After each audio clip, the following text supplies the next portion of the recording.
एक बार माँ पार्वती कैलाश पर भ्रमण कर रही थी। तभी उनकी नजर पृथ्वी लोक पर पड़ी।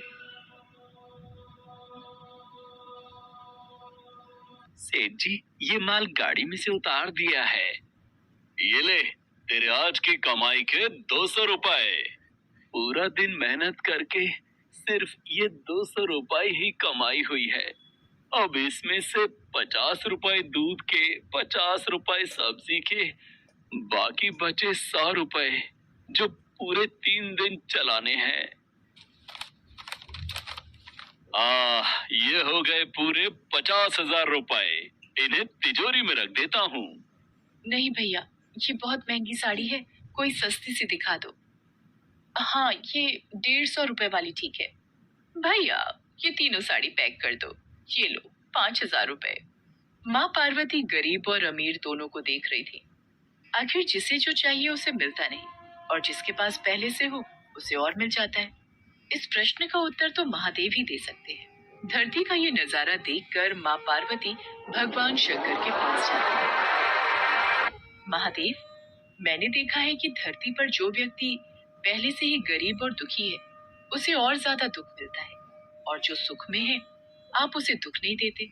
ऐसा क्यों? भगवान, ये आपकी कौन सी लीला है? देवी पार्वती, इस बात का उत्तर जानने के लिए आपको हमारे साथ धरती पर चलकर वहाँ के प्राणियों का हाल चाल जानना होगा। वहीं इस प्रश्न का उत्तर आपको प्राप्त होगा। भगवान शिव के कहे अनुसार कुछ समय बाद माँ पार्वती उनके साथ मृत्युलोक में प्राणियों का हालचाल जानने के लिए चल पड़ी। तभी रास्ते में उन्हें एक गरीब पति पत्नी जाते दिखाई दिए। और मिला, कुछ समझ नहीं आ रहा, हमारी गरीबी के दिन कब दूर होंगे। वो चंदन ने फिर एक नई जमीन खरीद ली। सबका भाग्य एक सा नहीं होता है जी। उसके भाग्य में अमीर बनना लिखा है, हमारे में नहीं। भगवान की इच्छा होगी तो हम भी अमीर बन जाएंगे। पता नहीं कौन से पिछले जन्मों के कर्मों की सजा भुगतनी पड़ रही है। न जाने कौन से बुरे पाप किए थे। हे महादेव, आप इन दोनों पति पत्नी को कुछ ही पलों में अमीर बना सकते हैं। मेरे कहने पर आप इन्हें अमीर बना दीजिए। ये बेचारे कितने दुखी हैं। देवी पार्वती, इन दोनों के भाग्य में अभी अमीर बनना नहीं लिखा है। महादेव, जब हम इन्हें धन दे देंगे तो इनकी गरीबी दूर हो जाएगी, फिर ये भी अमीर और सुखी हो जाएंगे। कृपया करके आप इनकी मदद कीजिए प्रभु।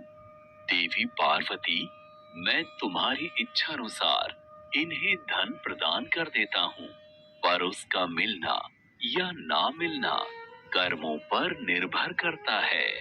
पार्वती जी के कहने पर भगवान शिव ने सोने की अशर्फियों से भरी एक पोटली उस रास्ते में डाल दी। पोटली से कुछ दूरी पर उर्मिला की नजर गुजरते हुए एक अंधे व्यक्ति पर पड़ी। सुनो जी, हम तो गरीब हैं इसलिए दुखी हैं, पर ये सामने व्यक्ति तो नेत्रहीन है। एक बात समझ नहीं आई, ये नेत्रहीन लोग कैसे जीवन व्यतीत करते होंगे? हाँ, बड़ी मुश्किल होती होगी उर्मिला इन बेचारे नेत्रहीन लोगों को।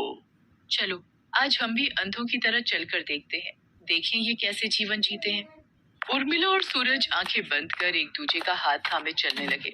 सोने की अशर्फियों की पोटली रास्ते में ही पड़ी रह गई और वे दोनों करीब से गुजर गए। भगवान शिव बोले, देखा देवी पार्वती, इनके भाग्य में अभी गरीबी ही लिखी है। हम कुछ दिन धरती पर ही रहेंगे। यहाँ मनुष्य रूप में रहकर मैं तुम्हारे मन की सभी शंकाओं को दूर करना चाहता हूँ। भगवान शिव और देवी पार्वती ने मनुष्य का रूप धारण किया और पति पत्नी के रूप में एक गांव के पास डेरा जमाया। शाम के समय देवी पार्वती भगवान शिव से बोली, स्वामी, मैं रसोई की तैयारी शुरू करती हूँ। यहाँ पृथ्वीलोक में यदि हम रहने आ ही चुके हैं तो हमें भोजन की भी व्यवस्था करनी होगी। मैं चूल्हा बनाने की तैयारी करती हूँ, आप तब तक भोजन बनाने की सामग्री ले आइए। माँ पार्वती चूल्हा बनाने के लिए बाहर से ईंटें लेने गई। चूल्हा बनाने के लिए मुझे ईंटों की जरूरत है। ये एक जर्जर और टूटा मकान दिखाई दे रहा है। इसकी ईंटें मेरे काम आ जाएंगी, यही ले लेती हूँ।